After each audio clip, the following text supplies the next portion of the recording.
जब किसी व्यक्ति को किसी घटना में अन्याय का अनुभव होता है तो वो घटना उसके अंतर को झकझोर देती, समस्त जगत उसे अपना शत्रु प्रतीत होता है। अन्याय लगने वाली घटना जितनी बड़ी होती है, मनुष्य का हृदय भी उतना ही अधिक विरोध करता है। उस घटना के उत्तर में वो न्याय मांगता है, और ये योग्य भी है। वास्तव में समाज में किसी भी प्रकार का अन्याय व्यक्ति की आस्था और विश्वास का नाश है। किंतु ये न्याय क्या है? न्याय का अर्थ क्या है? अन्याय करने वाले को अपने कार्य पर पश्चाताप हो और अन्याय भुगतने वाले के मन में फिर से विश्वास जगे समाज के प्रति। इतना ही अर्थ है ना न्याय का। किंतु जिसके हृदय में धर्म नहीं होता, वो न्याय को छोड़कर बैर और प्रतिशोध को अपनाता है। हिंसा के बदले प्रतिहिंसा की भावना लेकर चलता है। स्वयं भोगी हुई पीड़ा से कहीं अधिक पीड़ा देने का प्रयत्न करता है, और इस मार्ग पर चलते अन्याय को भुगतने वाला स्वयं अन्याय करने लगता है। शीघ्र ही वो अपराधी बन जाता है। अर्थात न्याय और प्रतिशोध के बीच बहुत कम अंतर होता है, और इसी अंतर का नाम है धर्म। क्या ये सत्य नहीं? स्वयं विचार कीजिए। व्यक्ति को जब उसके अपराध का दंड मिलता है, तब कभी कभी उस न्याय को देखकर मन कचोटता है। प्रश्न उठता है हृदय में कि जब वो अपराध हुआ था तब व्यक्ति भिन्न था। उसके पश्चात उसने इतने पश्चाताप किए, स्वयं में इतना परिवर्तन किया, फिर उसे दंड क्यों मिले? पर जहां आघात होता है वहां प्रत्याघात भी होता है। जैसा कर्म वैसा फल। यदि किसी को प्रेम दोगे तो सुख प्राप्त होगा, यदि किसी की हत्या करोगे तो मृत्यु दंड मिलेगा। जैसा कार्य वैसा ही न्याय। तो फिर प्रायश्चित और पश्चाताप का कोई मूल्य नहीं है?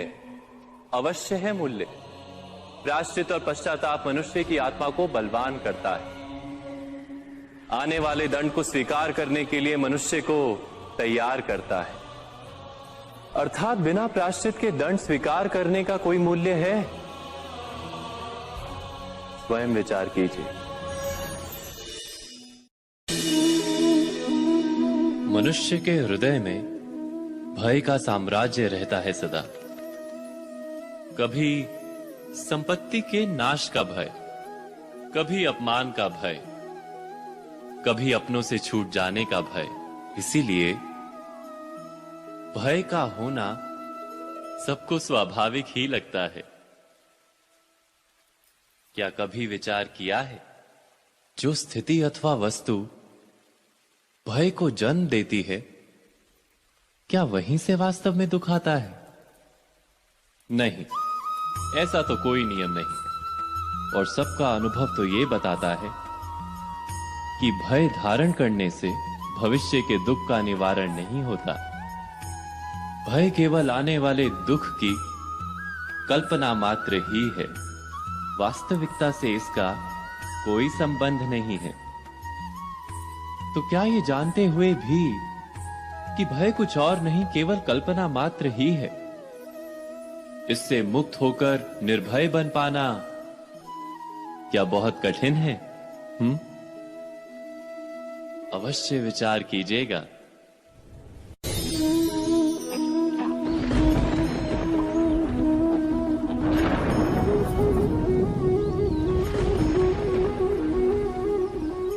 शकुनों और पूर्व आभासों के आधार पर हम भविष्य के सुख दुख की कल्पना करते हैं। भविष्य के दुख का कारण दूर करने के लिए हम आज योजना बनाते हैं। किंतु कल के संकट को आज निर्मूल करने से हमें लाभ मिलता है या हानि पहुंचती है? ये प्रश्न हम कभी नहीं करते। सत्य तो ये है कि संकट और उसका निवारण साथ जन से, व्यक्ति के लिए भी और सृष्टि के लिए भी। नहीं, आप अपने भूतकाल का स्मरण कीजिए, इतिहास को देखिए।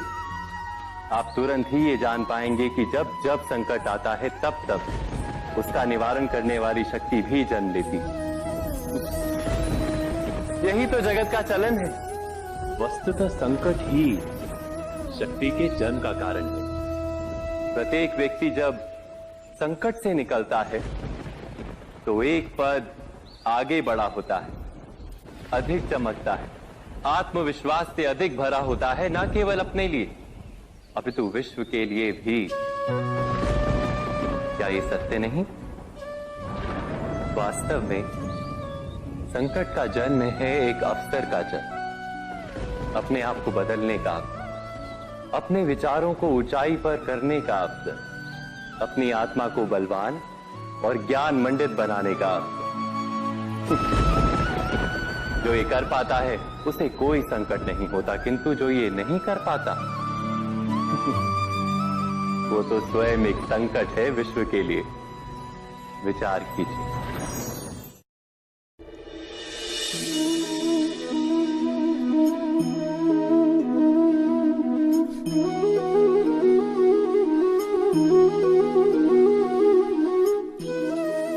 जीवन का हर क्षण निर्णय का क्षण होता है। प्रत्येक पद पर दूसरे पद के विषय में कोई निर्णय करना ही पड़ता है, और निर्णय अपना प्रभाव छोड़ जाता है। आज किए गए निर्णय भविष्य में सुख अथवा दुख निर्मित करते हैं, ना केवल अपने लिए, अपने परिवार के लिए भी, आने वाली पीढ़ियों के लिए भी। जब कोई दुविधा सामने आती है तो मन व्याकुल हो जाता है, अनिश्चय से भर जाता है। निर्णय का वो क्षण युद्ध बन जाता है और मन बन जाता है युद्ध भूमि। अधिकतर निर्णय हम दुविधा का उपाय करने के लिए नहीं, केवल मन को शांत करने के लिए लेते हैं। पर क्या कोई दौड़ते हुए भोजन कर सकता है? नहीं। तो क्या युद्ध से जूझता हुआ मन कोई योग्य निर्णय ले पाएगा? वास्तव में शांत मन से जब कोई निर्णय करता है तो अपने लिए सुखद भविष्य बनाता है, किंतु अपने मन को शांत करने के लिए जब कोई निर्णय करता है तो वो व्यक्ति भविष्य में अपने लिए कांटों भरा वृक्ष लगाता है। स्वयं विचार कीजिएगा।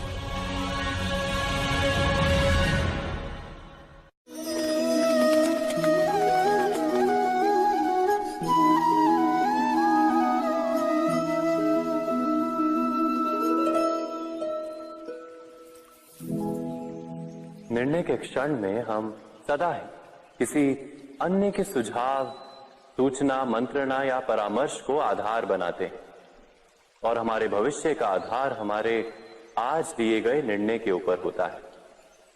तो क्या हमारा भविष्य किसी अन्य के परामर्श, किसी अन्य के सुझाव का फल है? क्या हमारा संपूर्ण जीवन किसी अन्य की बुद्धि का परिणाम? क्या हमने कभी विचार किया है? सबका अनुभव है कि भिन्न भिन्न लोग एक ही स्थिति में भिन्न भिन्न परामर्श देते हैं। मंदिर में खड़ा भक्त कहता है कि दान करना चाहिए, और चोर कहता है यदि अवसर मिले तो इस मूर्ति के श्रृंगार चुरा। धर्म से भरा हृदय धर्ममय सुझाव देता है, और अधर्म से भरा हृदय अधर्म का परामर्श देता है। धर्ममय सुझाव का स्वीकार ही मनुष्य को सुख की ओर ले जाता है, किंतु ऐसे परामर्श का स्वीकार करना तभी संभव होता है जब हृदय में धर्म हो। अर्थात किसी का सुझाव अथवा परामर्श स्वीकार करने से पूर्व स्वयं अपने हृदय में धर्म को स्थापित करना क्या आवश्यक नहीं? स्वयं विचार कीजिए।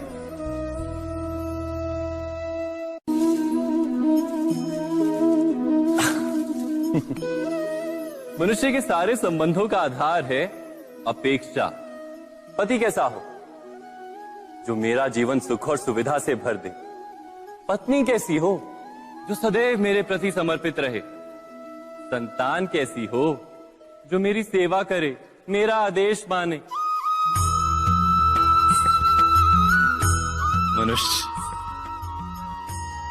मनुष्य उसी को प्रेम भी कर पाता है जो उसकी अपेक्षा पूर्ण करता है, और अपेक्षा की तो नियति है भंग होना।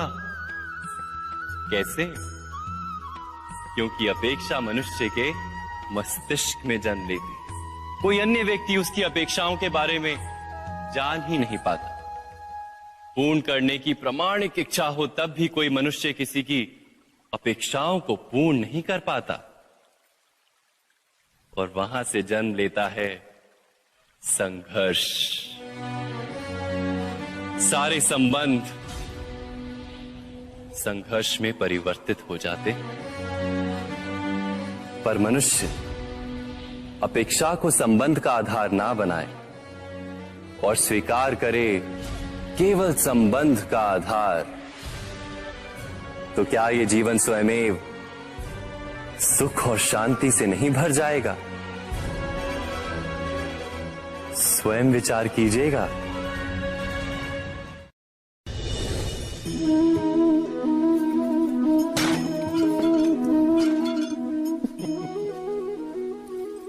कभी कभी कोई घटना मनुष्य के जीवन की सारी योजनाओं को तोड़ देती और मनुष्य उस आघात को अपने जीवन का केंद्र मान लेता।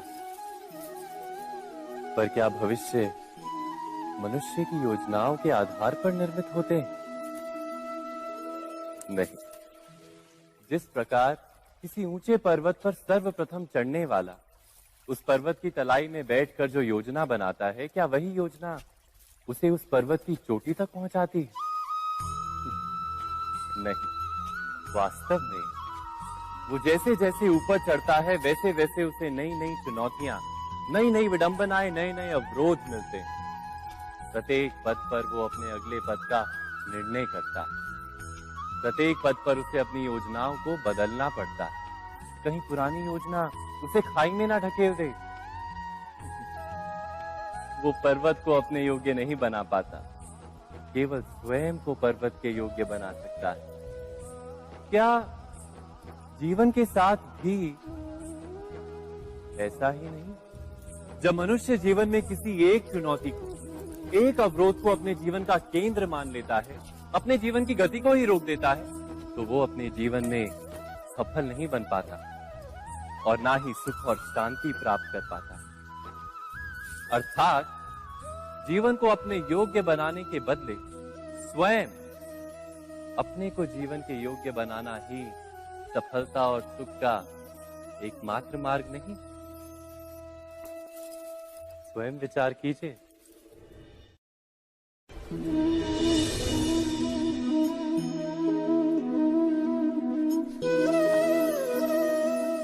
सत्ता की लालसा सबके हृदय को घेरे रहती है।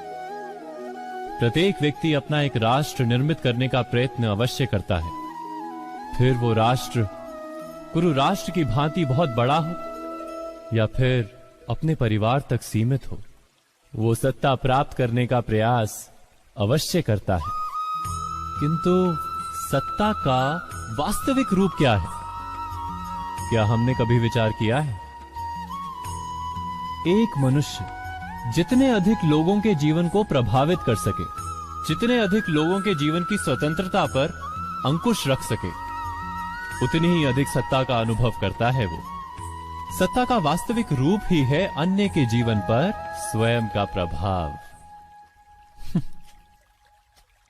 किंतु क्या वास्तविक प्रभाव प्रेम, दया, करुणा और धर्म से निर्मित नहीं होता? जब भी मनुष्य कठोरता और अधर्म से सत्ता प्राप्त करने का प्रयत्न करता है, तब वो दूसरों के हृदय में विरोध अथवा विद्रोह को जन्म देता है। और परिणाम कुछ इस प्रकार। हाँ, कुछ समय के लिए वो स्वयं को प्रभावी और शक्तिशाली अवश्य पाता है, किंतु वो वास्तविक सत्ता नहीं। यही कारण है कि भृगु और वशिष्ठ जैसे ऋषियों की आज भी पूजा की जाती है, रावण और हिरण्यकश्यप की नहीं। इस पर तो आप विचार अवश्य करें। सत्य कहा ना।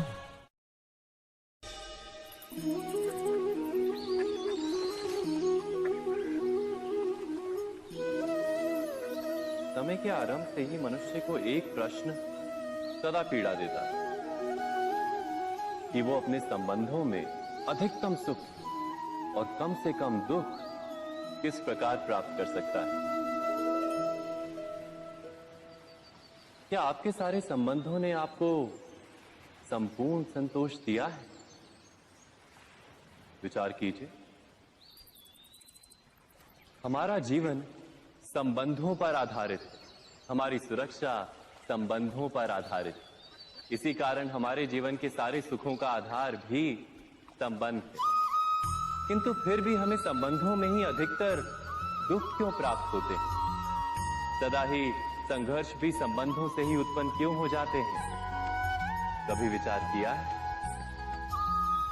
जब कोई व्यक्ति किसी अन्य व्यक्ति के विचार अथवा कार्य को स्वीकार नहीं करता, उसमें परिवर्तन करने का प्रयत्न करता है, तो संघर्ष जन्म लेता है। अर्थात जितना अधिक अस्वीकार उतना ही अधिक संघर्ष, और जितना अधिक स्वीकार उतना ही अधिक सुख। क्या ये वास्तविकता नहीं? यदि मनुष्य स्वयं अपनी अपेक्षाओं पर अंकुश रखे, अपने विचारों को परखे, किसी अन्य व्यक्ति में परिवर्तन करने का प्रयत्न ना कर स्वयं अपने भीतर परिवर्तन करने का प्रयास करे, तो क्या संबंधों में संतोष प्राप्त करना इतना कठिन? अर्थात क्या स्वीकार ही संबंध का वास्तविक अर्थ नहीं? स्वयं विचार कीजिए। दो व्यक्ति जब निकट आते हैं तो एक दूसरे के लिए सीमाएं और मर्यादाएं निर्मित करने का प्रयत्न अवश्य करते हैं। हम यदि सारे संबंधों पर विचार करें तो देखेंगे कि इन सारे संबंधों का आधार यही सीमाएं हैं जो हम दूसरों के लिए निर्मित करते हैं। और यदि अनजाने में भी कोई अन्य व्यक्ति इन सीमाओं को तोड़ता है तो उसी क्षण हमारा हृदय क्रोध से भर जाता है। इन सीमाओं का वास्तविक रूप क्या है? क्या हमने कभी विचार किया? सीमाओं के द्वारा हम दूसरे व्यक्ति को निर्णय करने की अनुमति नहीं देते, अपना निर्णय उस व्यक्ति पर थोपते, अर्थात किसी की स्वतंत्रता का अस्वीकार करते हैं हम। और जब स्वतंत्रता का अस्वीकार किया जाता है तो उसका हृदय दुख से भर जाता है, और जब वो सीमाओं को तोड़ता है तो हमारा हृदय क्रोध से भर जाता है। क्या ऐसा नहीं होता?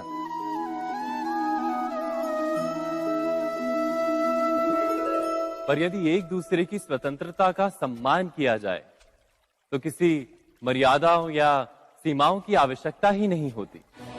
अर्थात जिस प्रकार स्वीकार किसी संबंध का देह है, क्या वैसे ही स्वतंत्रता किसी संबंध की आत्मा नहीं? स्वयं विचार कीजिए।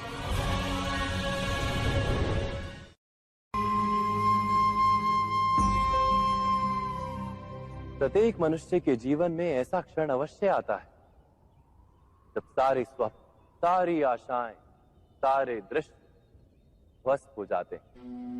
जीवन के सारे आयोजन ही बिखर जाते हैं। एक और धर्म होता है और दूसरी ओर सुख। इसी को धर्म संकट कहते हैं। जब धर्म का वहन ही संकट हो और धर्म का त्याग ही दुख हो। विचार कीजिए, कभी किसी स्वजन के विरुद्ध सत्य बोलने का अवसर प्राप्त हो जाता है, कभी ठीक दरिद्रता के समय सरलता से चोरी करने का मार्ग प्राप्त हो जाता है, कभी किसी शक्तिशाली राजनेता या राजा के कर्मचारी का अधर्म प्रकट हो जाता है। सबके जीवन में ऐसी घटना बनती ही रहती है। अधिकतर लोग ऐसे किसी क्षण को धर्म संकट के रूप में जान ही नहीं पाते। हमें किसी प्रकार के संघर्ष का अनुभव ही नहीं होता। सहजता से सुख की ओर खींचे चले जाते हैं, जैसे मक्खी गुड़ की ओर खींची चली जाती। वास्तव में धर्म संकट का क्षण ईश्वर के निकट जाने का क्षण होता है। यदि हम संघर्षों से भयभीत ना हो, सुख की ओर आकर्षित ना हो, अपने धर्म पर दृढ़ रहे, तो ईश्वर का साक्षात्कार दूर नहीं।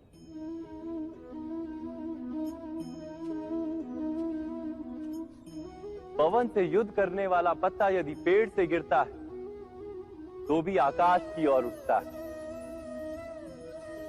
पवन से झुकने वाली घास वहीं भूमि पर रह जाती है। अर्थात धर्म संकट से यदि हम संकट को ही टाल दें तो सुख तो मिलता है, जीवन बढ़ता है, किंतु क्या चरित्र नहीं टूटता? क्या आत्मा दरिद्र नहीं हो जाती? क्या ईश्वर से अंतर नहीं हो जाता? स्वयं विचार कीजिए। जब भी किसी की आशा और इच्छा भंग होती है तो उसका हृदय क्रोध से भर जाता है। जिस व्यक्ति को वो अपना अपराधी समझता है उसे दंड देने का प्रयत्न करता है। पर क्या हमारी इच्छा या आशा का भंग होना क्या सदा ही किसी का अपराध होता है? इच्छाओं के अपूर्ण रहने के तो कई कारण हो सकते हैं। कुछ तो संजोग के कारण अधूरी रह जाती हैं और कुछ नियति के कारण। और कभी कभी इच्छाओं का स्वरूप ही ऐसा होता है कि वो पूर्ण नहीं हो पाती। बिना परिस्थिति पर विचार किए किसी को अपराधी मान लेना न्याय नहीं, प्रतिशोध है। न्याय का आधार तो दया है, करुणा है, और प्रतिशोध का आधार क्रोध, अहंकार।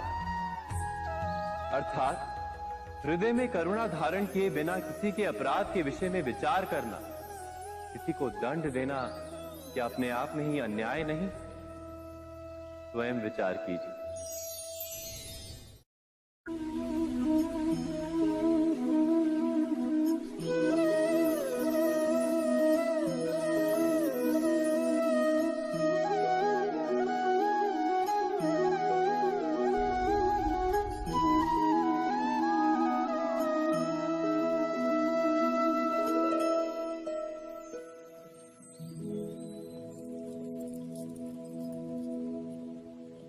भविष्य के आधार पर सब आज का निर्णय लेना चाहते हैं। भविष्य में सुख मिले, भविष्य सुरक्षित हो, ऐसे निर्णय आज लेने का प्रयत्न रहता है सबका। आप अपने जीवन को देखिए। क्या आपके अधिकतर निर्णय के पीछे भविष्य का विचार नहीं होता? और हो भी क्यों ना। अपने जीवन को सरल और सुखमय बनाने का प्रयत्न करने का अधिकार सबका है। पर भविष्य तो कोई नहीं जानता, केवल कल्पना ही की जा सकती है। तो जीवन के सारे महत्वपूर्ण निर्णय कल्पनाओं के आधार पर ही करते हैं हम। क्या निर्णय करने का कोई तीसरा मार्ग हो सकता है? विचार कीजिए। सारे सुखों का आधार धर्म है और वो धर्म मनुष्य के हृदय में बसता है।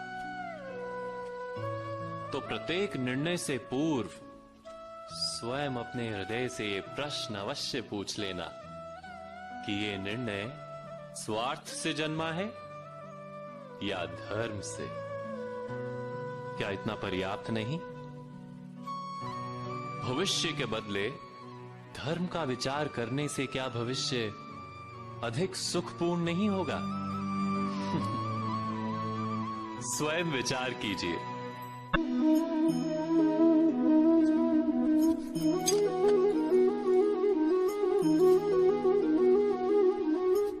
भविष्य का दूसरा नाम है संघर्ष।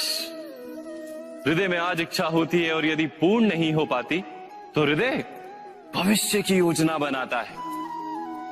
भविष्य में इच्छा पूर्ण होगी ऐसी कल्पना करता रहता है, किंतु जीवन ना तो भविष्य में है ना अतीत में। जीवन तो इस क्षण का नाम, अर्थात इस क्षण का अनुभव ही जीवन का अनुभव। पर हम ये जानते हुए भी इतना सा सत्य समझ नहीं पाते। या तो हम बीते हुए समय के स्मरणों को घेर कर बैठे रहते हैं, या फिर आने वाले समय के लिए हम योजनाएं बनाते रहते हैं और जीवन जीवन बीत जाता है। एक सत्य यदि हम हृदय में उतार लें कि ना हम भविष्य देख सकते हैं, ना ही भविष्य निर्मित कर सकते हैं, हम तो केवल धैर्य और साहस के साथ भविष्य को आलिंगन दे सकते हैं, स्वागत कर सकते हैं भविष्य का। तो क्या जीवन का हर पल जीवन से नहीं भर जाएगा? स्वयं विचार कीजिए।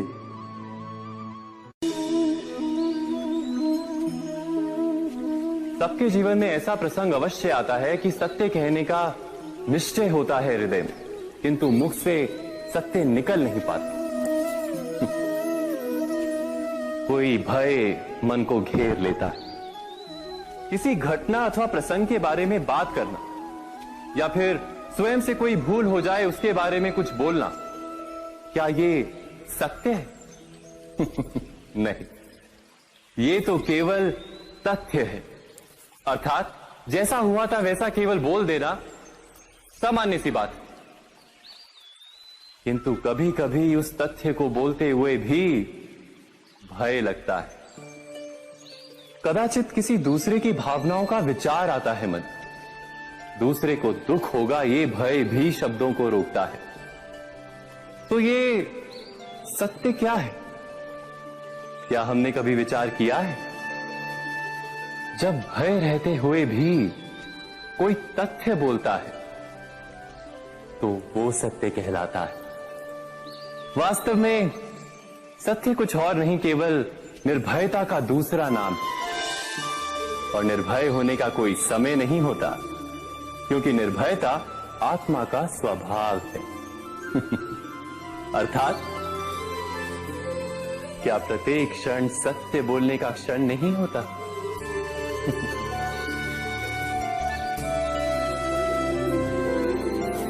स्वयं विचार कीजिए।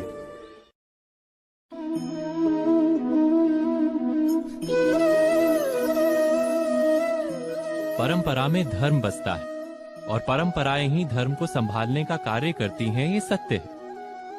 पर क्या केवल परंपरा ही धर्म है? विचार कीजिए। सत्य तो यह है कि जिस प्रकार पाषाण में शिल्प होता है, उसी प्रकार परंपरा में धर्म होता है। इस पत्थर में शिल्प है, ये पत्थर शिल्प नहीं। शिल्प को उजागर करने के लिए उसे तोड़ना पड़ता है, अनावश्यक भागों को दूर करना पड़ता है। ठीक उसी प्रकार परंपराओं में धर्म ढूंढना पड़ता है। जिस प्रकार इंद्र पूजा की परंपरा को तोड़कर गोवर्धन पूजा का धर्म ना ढूंढा जाता, तो यादवों को उनकी मुक्ति का मार्ग नहीं मिल पाता। अर्थात परंपरा को पूर्णता छोड़ देने वाला धर्म से वंचित रह जाता है, और परंपरा का अंध अनुकरण करने वाला भी धर्म को प्राप्त नहीं कर पाता। कहते हैं हंस के पास नीर क्षीर विवेक होता है। दूध में मिले पानी को छोड़कर केवल दूध ही ग्रहण करता है। तो क्या सच्चा धर्म प्राप्त करने के लिए हृदय में ज्ञान से जन्मा विवेक आवश्यक है? और ऐसे विवेक के बिना जिसे धर्म मान भी लिया जाए, जो वास्तव में धर्म ना भी हो, ऐसा भी तो हो सकता है।